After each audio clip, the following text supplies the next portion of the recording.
Today's episode brought to you by Gnawbone Studios. Show, don't tell.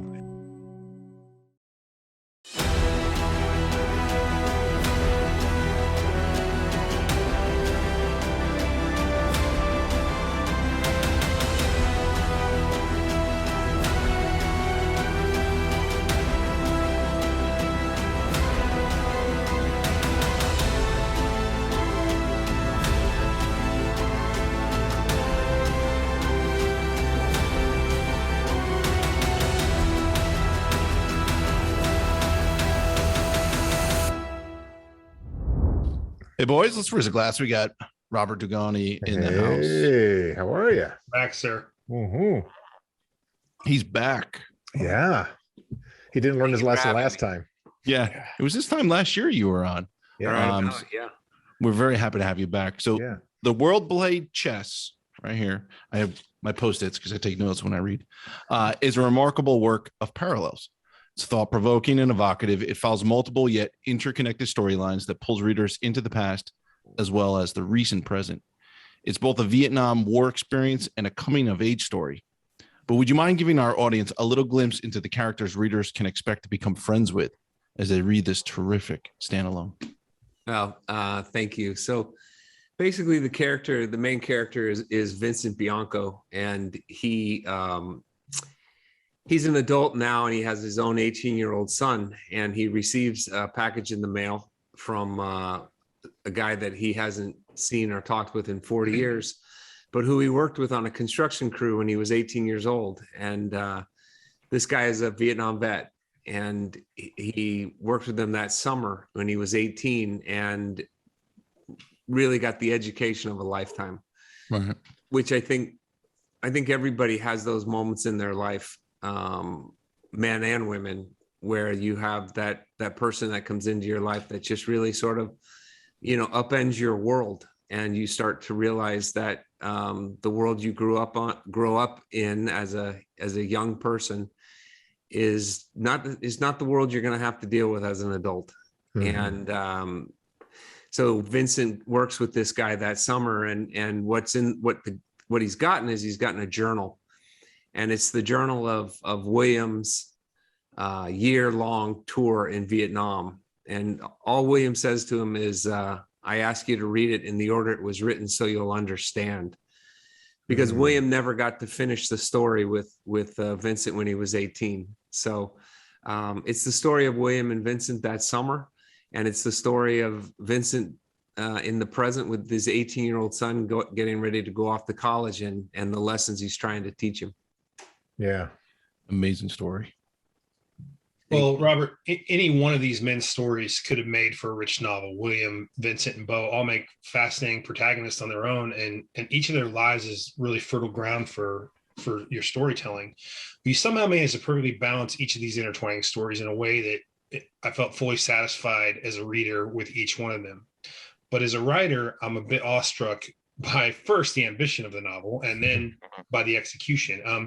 What was your process like on this book? Was it heavily outlined, or did you write the stories separately and then stitch them together? Can you give us a little insight into that? Yeah, really.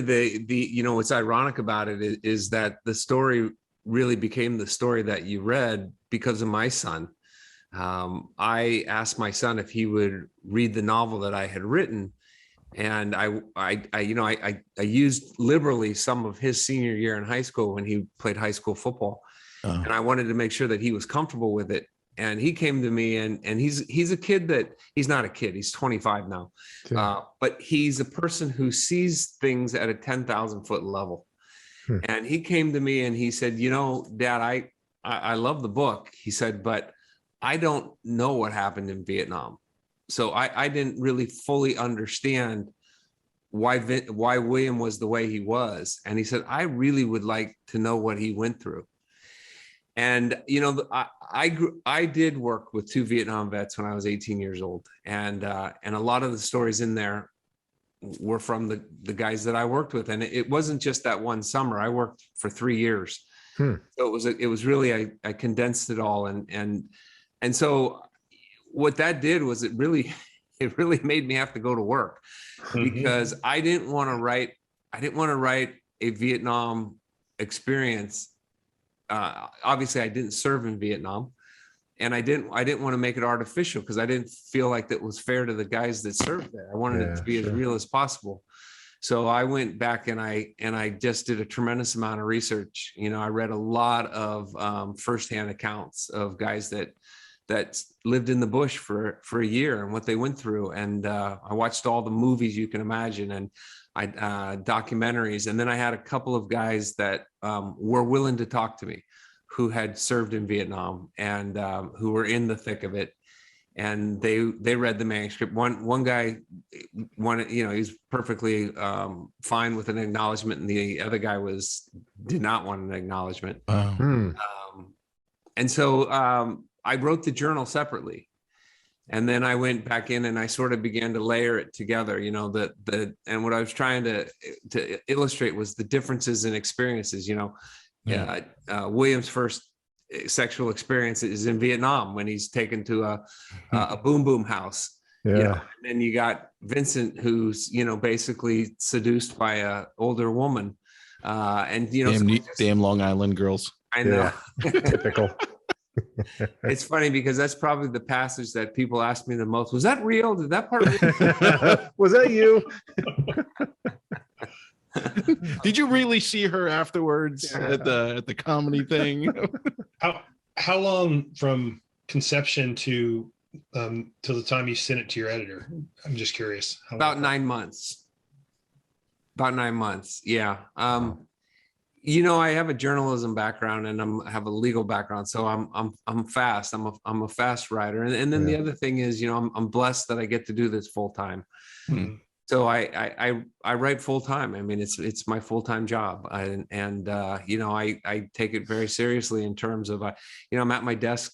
Since I got back from Egypt, I'm at my desk at 5 a.m. You think it's like in the afternoon? Yeah, everything is weird. But then I'm here till 3-4 o'clock, and so I put in 8 to 10 hours every day, and I'm not complaining. I mean, I love you guys. But, you know, you love what you do. Yeah.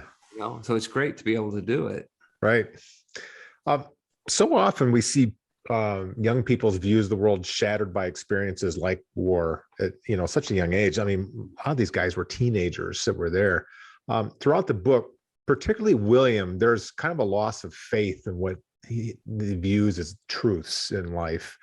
And I suppose that's probably true for most young people when they kind of go out into the world on their own. Was that loss of faith, the loss of their worldview, was that something you were conscious of when you were writing this book? Was that part of the theme, the underlying theme that you were kind of striving for? Yeah, absolutely. Because the thing that's really struck me about the two guys I worked with was when they would talk, this was 1979. So when they would talk about Vietnam, it was still very fresh. But they were, one guy was older. Todd was older. He was probably in his mid 30s. And Jerry was, you know, probably late 20s, 30.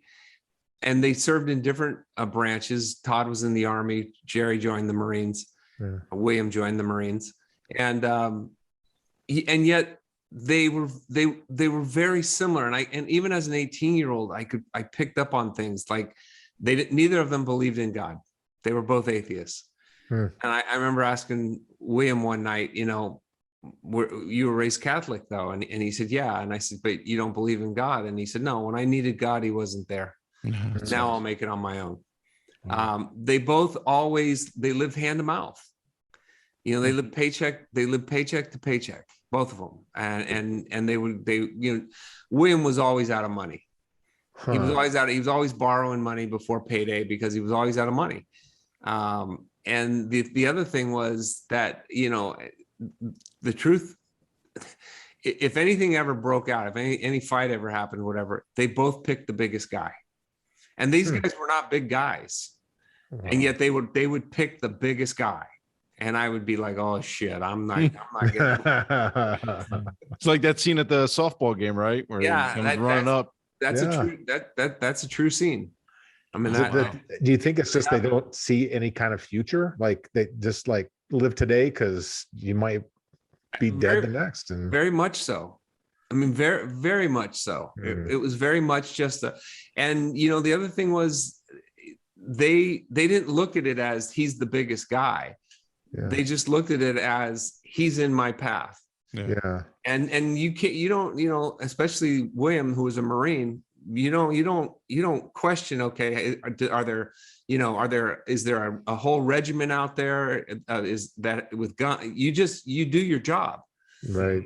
And you don't worry about things like how big is he or anything like, so they were, in a lot of ways, they were really terrifying. And, you know, think about it, for a kid who's 18 years old, who grows up in a bubble where, you know, the worst thing that happens to you is, you know, some guy might want to get in a fight with you on a Friday night because you said his girlfriend. Yeah.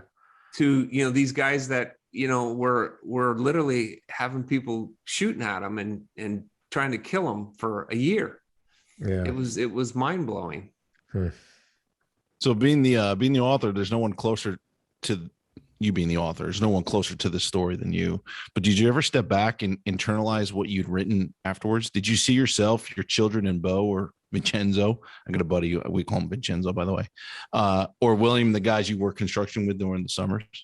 Oh, all the time. I mean, I have that happen to me with every book. I don't know if you guys do as well, where you kind of step back and it almost becomes surreal. You know, you almost look at it like I can look at the books I've written and they surprise me. Yeah. I mean, they really surprised me, almost to the point where I'm like, wow, I wrote this. Right. I don't remember writing it. I don't remember writing it this way. Right. And, you know, I think a lot of that comes from, you reach that point where you get in the moment and you just let the characters tell you their story. And I think that's the hardest thing for an author to do. I think the hardest thing for an author to do is to stay out of the way. Yeah. And let the characters. Kristen Hanna told me that after she wrote in The Nightingale. She said, I said, where did you get the story? Because I still believe to a certain extent that was a true story. I told that to her. And she said to me, sometimes stories fall in our laps and we just need to get out of the way. Yeah.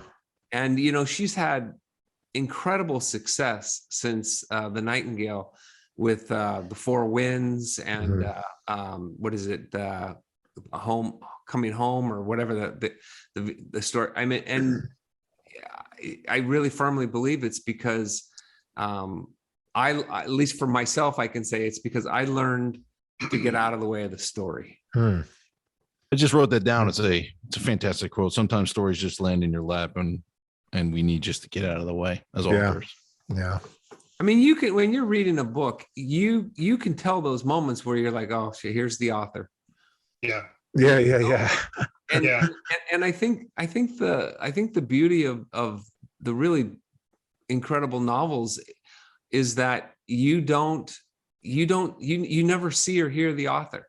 Bob, I did not hear your voice in like, I heard the characters, they were all distinct. And I was talking before you came on, we were talking, even before that, we were talking about the book. The characters all felt real. And I know there's several times you had to make a distinction, like, no, this is not a memoir. It's not my life. This is not, but they felt like that. It felt real. Yeah, it did. Yeah. It did feel like a story related to you, that you were relating to us, you know? Yeah. Yeah. I mean, I think that's the beauty of writing. I think that's the goal of writing. Sure. I mean, I think every book should be like, you know, your grandfather's telling you a story. Right. Exactly. Or whatever, whoever it is, someone's telling you a story and you're just, you know, you're sitting in a bar having a drink and you're just listening. And, you know, that's when you can just really lose yourself in a novel. I just read John Grisham's book, Sully. And boy, for about 350 pages, I was just captivated. And then at the last 50 pages, I went, oh, he's in the story. He's forcing this. and I love John Grisham. Don't get me wrong. I don't know any stuff. But I felt like the last 50 pages were a mistake. And you know, that's his choice. But I just felt the first 350 pages were magical. When that happens, I always wonder if the author like got to a certain point and didn't know what to do. And rather than let the story come to them, and get out of its way, they kind of force it. They kind of like, okay, I got to finish this. And of course, deadlines are a real thing with people. Right. And I think that happened. I think that's one of the negatives about, we all grew up in an era when authors wrote the books whenever they damn well wanted to, they didn't. I remember waiting and wondering if my favorite author was going to have a book out that year, not knowing he was going to have a book out on June 15th or whatever, it was. So I didn't mean to get off on that, but I wonder if that happens sometimes where they don't know what to do. So they just force it. Yeah.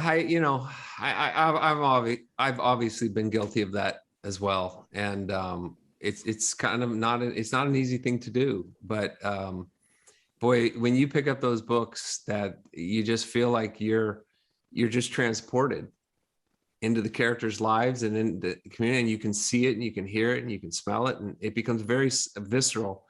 Those are the books that are just magical. Yeah, well, sir, you did that with this one. Yeah, 100%, sure. Brother. 100%. Well, in fact, about as far as that goes, this is kind of a good segue. So my two sons are in college, and they both were football players. One of them still is. And I'm constantly taking inventory of the lessons I've taught them, the ones I still need to teach. I'm also taking stock of the fact that of what it means to be a man, or a good one, is kind of a moving target as society evolves. The World Played Chess really brought those questions to the fore for me. And as William works to pass on his wisdom, to Vincent, and Vincent considers his son Bo, was this book kind of your way of doing the same thing that both these men are trying to accomplish, or was it just a damn good story that you had to tell? No, there was definitely that aspect of it. I mean, with being a father, you understand. I don't know how many times I said to my own son, "I'm sorry. There's no owner's manual, and you're my oldest, and I'm going to make mistakes, and I'm going to make my mistakes with you. And I made a mistake, and that's not the lesson you needed to learn. And I should have been better." And, or I've said to my son on other times, you have to decide for yourself now, what type of man are you going to be? What type of husband are you going to be? Are you going to be the guy that gets drunk at parties and throws up and blah, blah, blah? Or are you going to be the guy that, stands up for other people? I mean, I can only take you so far. You have to cross that line and decide for yourself what morals, what ethics, and all those things, because they do. And I think the hardest part of being a parent is when you come to realize that your children are not you. They don't think like you. They're not you. And you have to hope that you have provided them an example of, not who they should be, but what they should at least strive for in their own way, morally and ethically and all those things. I love my son to death, and we spent so much time together through football seasons and baseball seasons and everything. And yet now he's a grown man, and he has his own interests, his own life, his own things that he really loves to do. Yeah. And some of them I can participate in, and some of them I can't, like climbing mountains. I can't climb mountains because of I don't have the ability to assimilate oxygen. And so, he's off. They have to go off on their own, and that's really what this story is about. The story is about these young men going off on their own and trying to find out what type of man they're going to be, what type of husband they're going to be. Who are they going to be? Right. Well, we're standing about 50 plus years since Vietnam. The three of us were young kids. Chris, I don't think, was born until like 30 years later or something like that. 40 years later. So you kind of talked a little bit about it, but maybe I wanted to get a little more specific about how you targeted certain areas. But how did you get the environment both at home during that period in our country's history, as well as the Vietnam jungle and what that environment looked like for the characters? I mean, anywhere from products to how they acted and how they spoke. Where did you specifically go to kind of garner those two worlds? Well, the world of 1979 was my world. That was, I grew up in Burlingame, California, and a lot of the stuff that was in there is I grew up in, it was small town America at that time. Yeah. And no matter where you live, everybody knows small town America. And Burlingame was very much just this quaint little town. It's now, it's now become a destination spot where people want to live. But in my generation, it was a town that was built for the people coming home from World War II and the Korean War. And they were living in these small little houses and working, in blue collar jobs. And that's what that was. Vietnam was a challenge for me because, as I said, I wanted it to be true to the men that served there. I felt like it would be a disservice to them to just write a bunch of bullshit, and I didn't want to do that. And so, for whatever reason, Mike, I became fascinated with the Vietnam War when I was in high school, and I have a book by Mark Baker called Nam. And I have the 1981 first edition printing of it, and I still have it. It's still on my shelf. So I've kept it all through all the times that I've moved, college and school. I still have that book, and it's little snippets of these guys in Vietnam and what they went through, and it's all about the bunkers that they had to get into, and you didn't live in, you dug your own bunker. You didn't live in the stuff that the military had built for you. What it was like to be in complete and utter darkness in a foxhole, and how you didn't try to get to know the people that you were in the foxhole with because you didn't know if they were going to be alive the next day. Right. And so I just tried to take in as much as I could. And then what I did is I wrote the journal and I sent it off to my buddy who's was a gunnery sergeant in Vietnam. Wow. And he was really instrumental in saying to me, no. This is what would be in your pack.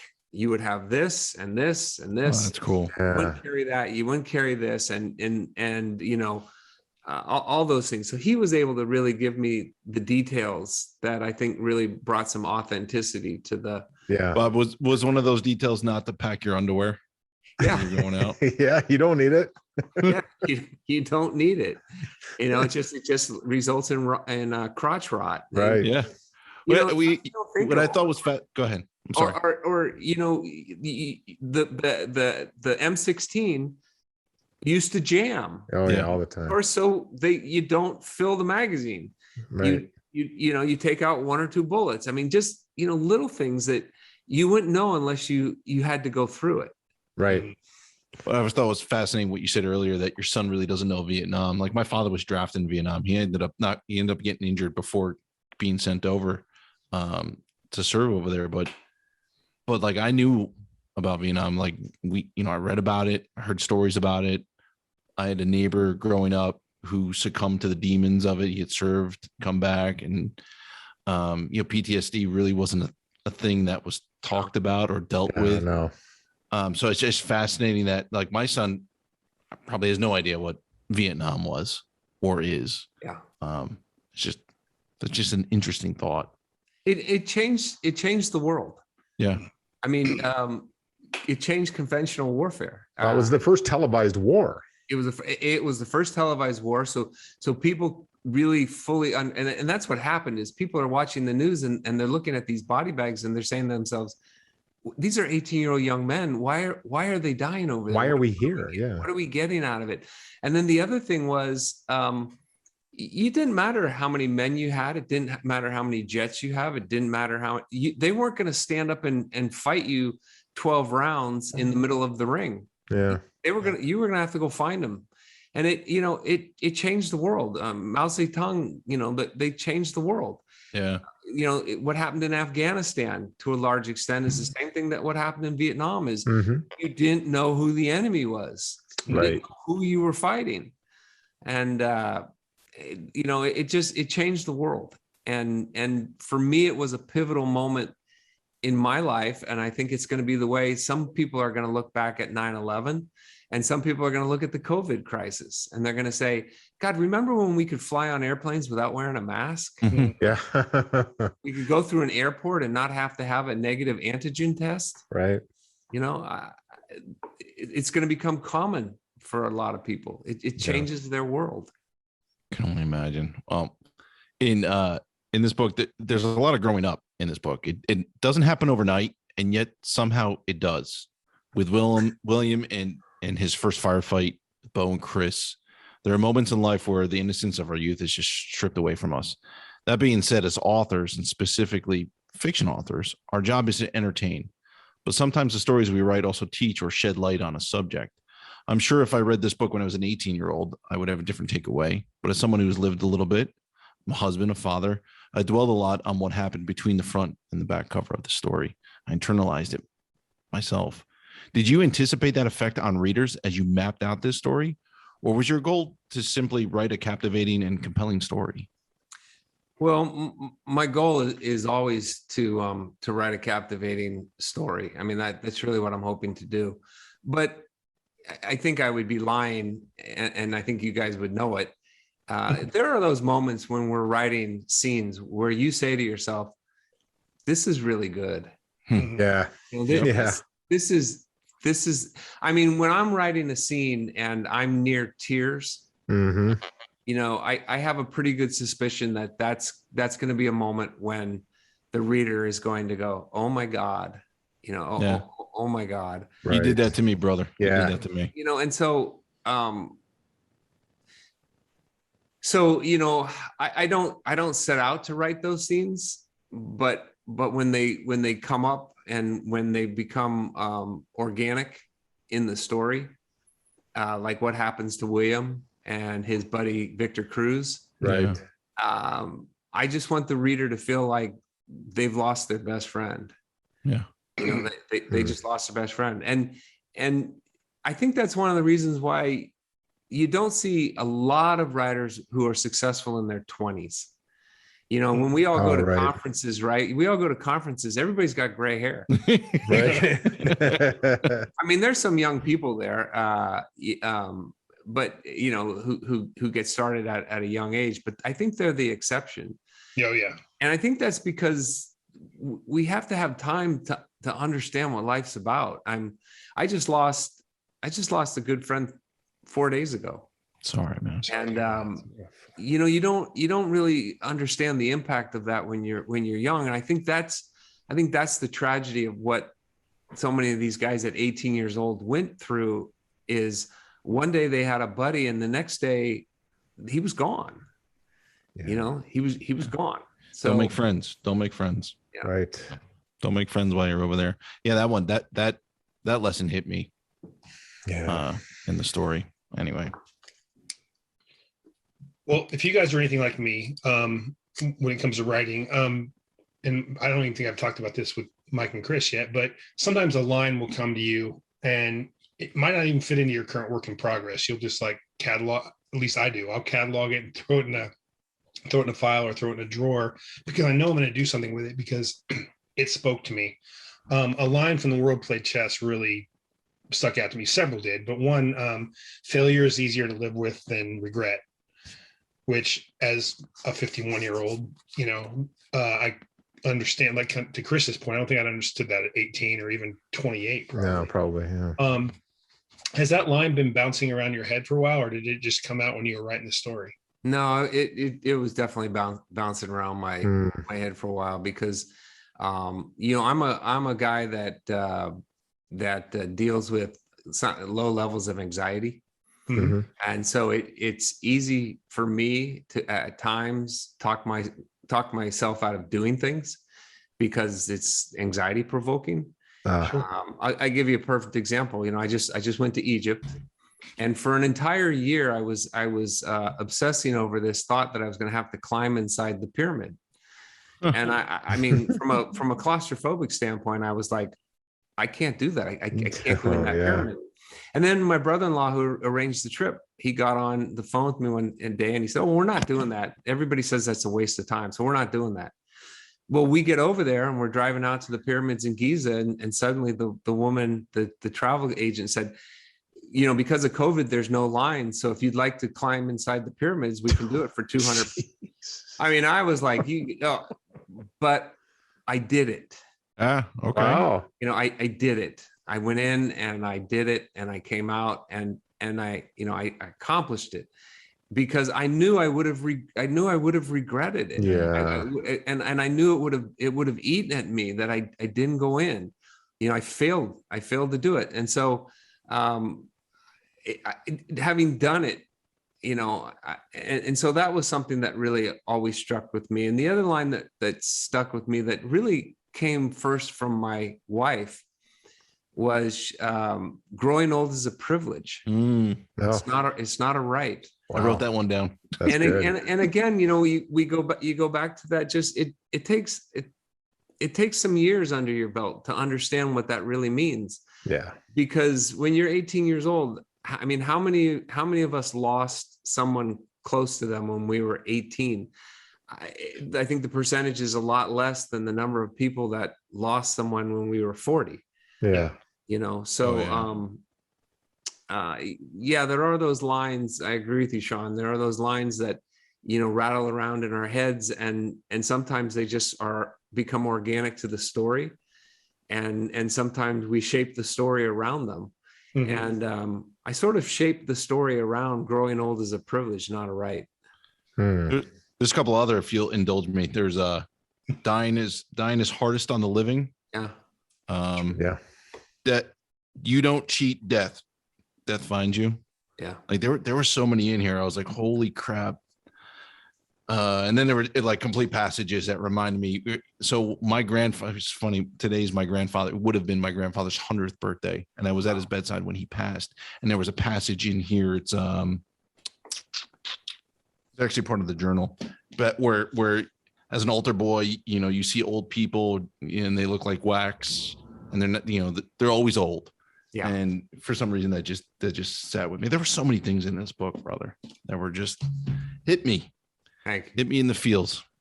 You know, to that point, like I'm at this point in my life where when I see a black and white picture, like I have this prohibition picture back here, but anytime I come across like some really cool old picture, a thought that sticks in my head is all those people are dead.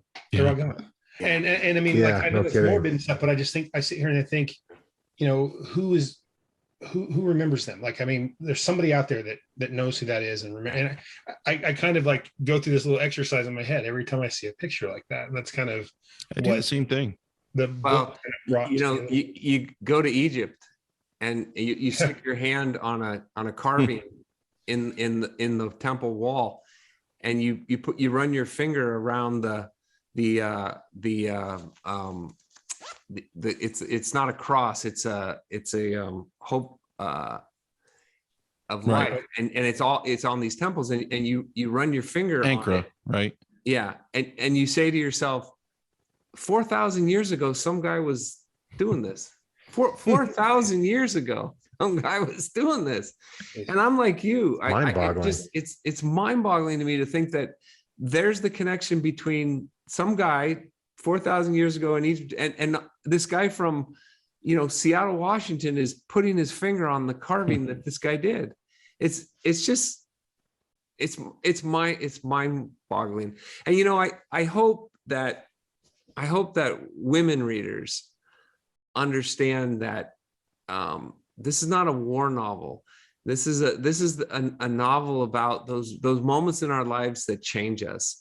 And that is a universal truth. And women have those moments in their lives as much as men have those moments in our lives that they just, you know, there's those epiphanies that we go through just because, you know, we can't avoid them. Yeah, it's life. And you know, I guarantee women are going to love this book. I mean, I have no doubt. I mean, just like there are a lot of books that have nothing but women in it that I get a lot out of because it's a human experience. It's something that we all go through, and I'll definitely love this book.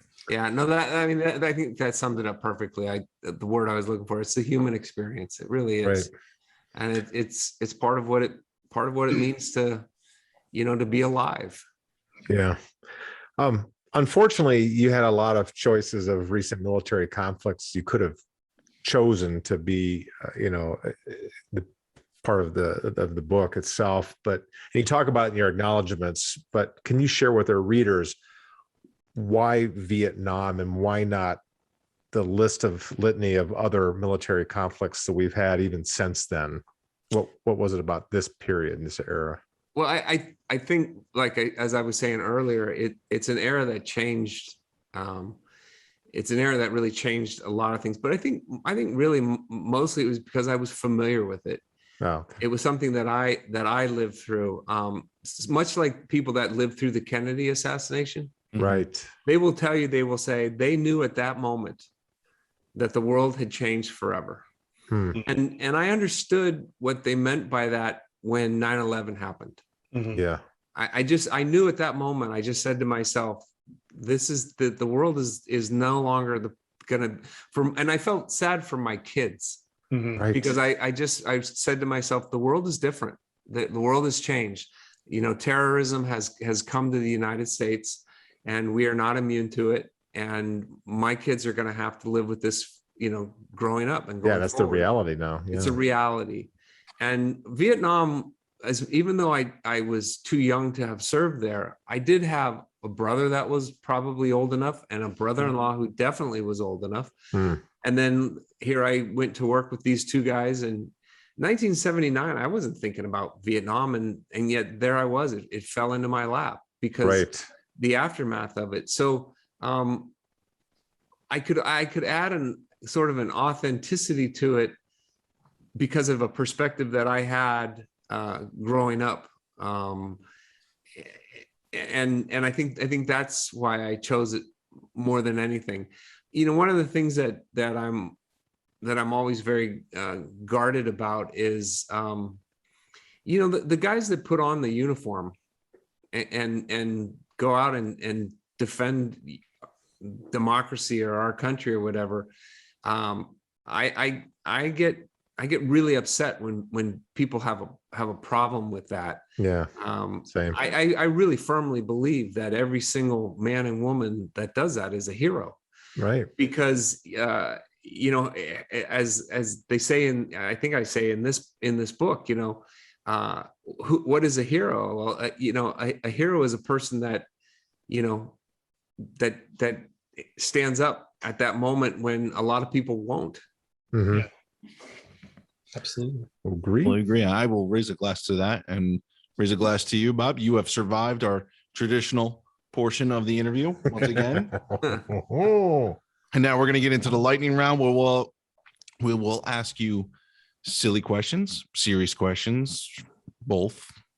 Maybe. Right. We'll see. All right. I'm going to go first. So we were talking about Egypt before. Now that you've seen the pyramids up close, let me ask you, who built them? Ancient man or ancient aliens, like on the Discovery Channel? Ancient man. they actually talked to us about that. Really? Did they really? They flat out did. This is the most mind-boggling thing that I learned in Egypt. Okay. So I always said to myself, how did they get those 2-ton massive granite stones on top of each other? Right. And you're thinking, what kind of levers they were building it. Yeah. Do you know how they did it? What did they have more than anything? Sand. They built the sand underneath it. Sand. Yeah. And just move the sand out. The sand became a scaffolding. Yeah. Oh, no shit. And then when they were done, they just dug it all out. Yeah. And on the way down, like the temples, you got a 100-foot high temple that's got these massive granite ceilings, blocks from the ceiling. They just built the sand up, and then they just rolled the stones up on top, and then they took it down a level. They did all their carvings, they did all their paintings. Then they took it down a level. They did all their carvings. Oh my gosh, really? I never heard that. I've watched all of those channels. I've never seen that. Crazy. It's crazy. Crazy simple. Right? I never would have thought of that. Now I feel like an idiot. Yeah, I mean, that's how I felt. I was like, oh, it's like, of course they did that. Yeah. Why wouldn't you? So alien ships weren't using that as like a landing pad. All right. You're tried. Makes for good TV. All right. So you kind of read my next question. So let's take away that interesting fact. What was another surprising fact you learned while traveling through Egypt? That the Egyptians fully accept Moses. Moses, they fully accept Moses was a real human being, and he was found in the reeds, and he was raised by an Egyptian woman, a prominent lady he did live in the household with one of the Ramses, not the Ramses that you see in the movies. Right. That's Ramses II, who was the most famous of all of them. Right. But he did live with one of the Ramses, and he did leave because he found out that he was Jewish, and he left. The other thing that was surprising to me though was they said the pyramids were not built by slaves. There were no Hebrew slaves. No kidding. Pyramids. The pyramids were built by Egyptians, and they were indentured servants basically. And it was how the pharaohs. That's how the people lived. Is they were constantly they're building these things for hundreds of years. 25 years. And whatever. And so they would employ them by feeding them and housing them, and giving them a small stipend and to build these things. And they said if there was Egyptians, if there was Hebrews, the Egyptian population would have starved to death because there was no what else were they going to do? So that was fascinating to me, and again, it made sense. Sure. And I'm a Catholic kid that grew up with the story of Moses freeing the slaves. Yeah. Let's square that one for a second. Oh, yeah. You and me both. All right, so let's turn the page a bit from Vietnam to Afghanistan. Mm-hmm. Do you think America has learned anything? I'm hopeful that they have. I think the saddest part of the Vietnam War is that we didn't take the lessons and this isn't me talking, these are the soldiers that I spoke to. Sure. Yeah. We didn't take the lessons that we learned in Vietnam and apply them going forward. We sort of wanted to just wipe Vietnam off our memory. Right, pretend like it didn't happen. Never happened. Let's go forward. And if we had remembered it, what they told me is that we would have gone into Afghanistan and we would not have left until we took out Osama bin Laden. And then we would have got out, and that would have been the end of it. We would not have gone into Iraq and had, been over there for all those years. We would not have been in Afghanistan for 20 years. Yeah. They said nation building is a myth. It's never going to happen because you're never going to be accepted because you're a foreigner. Right. And you're forcing a culture onto somebody who doesn't recognize it. So right. And it's happened for thousands of years. Yeah. The Roman Empire failed. Yep. The Nazi Empire failed. The Muslim Empire back in the day failed. It doesn't work. Right. Okay, I'm up, and the first one's because the title is The World Played Chess. What is the Scandinavian defense, and can you tell me the moves?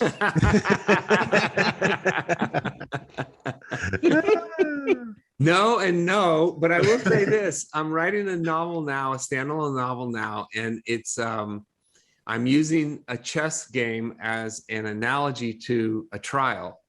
Okay. Because the best trial attorneys I ever met were great chess players. Mm-hmm. And so I spoke with a master, a chess master, who agreed to help me he put together an entire chess game, and he talked about things like the Fianchetto defense, mm-hmm. and he explained to me what that was and all those things. But I never heard the Scandinavian one. So. I had neither until I was looking for a question. And the moves are E5 or E4 and D5. So okay, all right. Okay. All right. Since you described with such visceral detail the terrors of war, because seriously, there's some palm sweating moments in that. And you explained to you how you got that realism. But I want to ask you, what is the most terrifying moment of your life?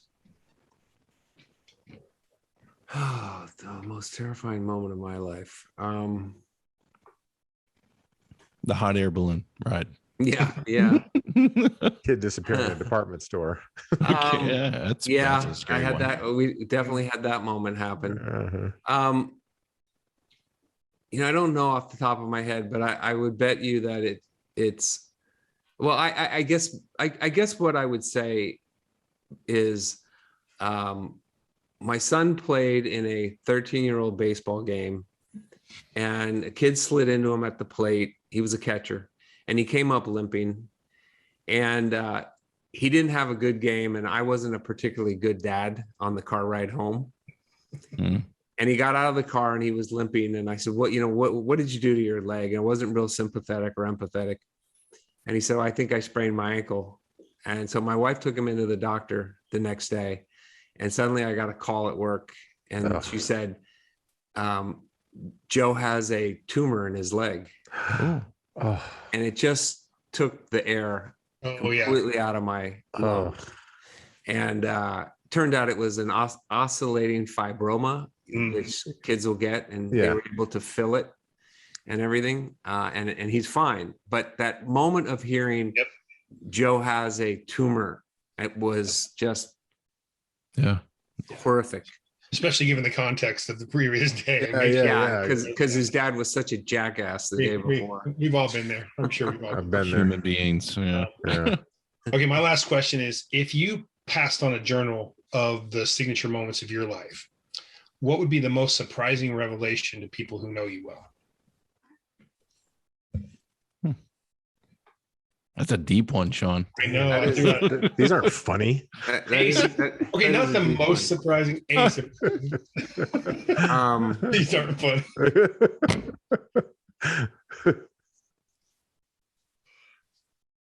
I don't know. Okay. He doesn't. He washes his hair once a week. Yeah. Yeah, I know. No, I can really appreciate the question. Are you an open book to the people who know you well? To a large extent, yeah. I mean, here I am talking on a national broadcast, and I'm telling everybody out there, I suffer from anxiety. So. Yeah, you really didn't want to go into the pyramid. Knew it. Yeah, there's nothing surprising. So. Yeah, not surprised. All right, we're gonna let him off the hook on this one then. All right. Okay. A 19-year-old Bob is drafted into Vietnam. Based on your personality back as a teenager, what would have been your MOS preferred choice back then?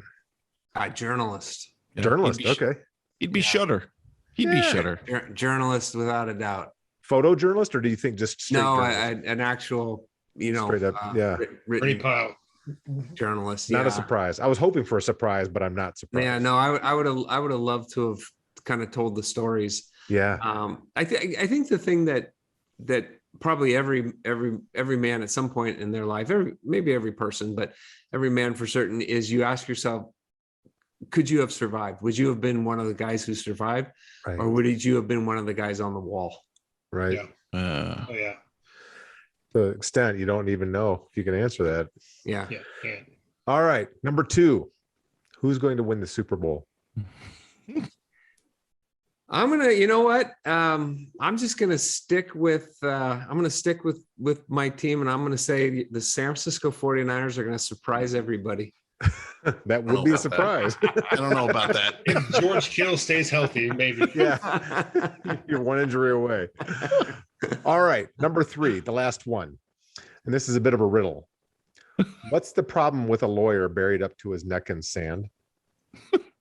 That he can still move his mouth? That there's not enough sand. Yeah. both were acceptable answers. Both were acceptable. Yeah. Judges, yes, we'll give them 2 points. That's how the Egyptians built. My mind is still blown about that, by the way. Seemed appropriate. Oh, that's funny. Hey, Bob, you are always welcome on the show, sir. Absolutely. The World Play Chess. It's out now. I took notes on it. It hit me in the feels for real.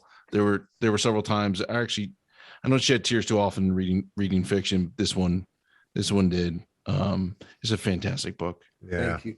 Thanks for coming on. I think we all picture our kids in that Anybody can relate situation. to this. Yeah. Thank you. Cheers. Cheers to you, Bob. Cheers.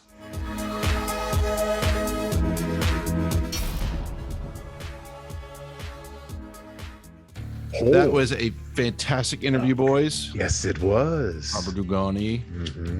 The world played chess. Yeah.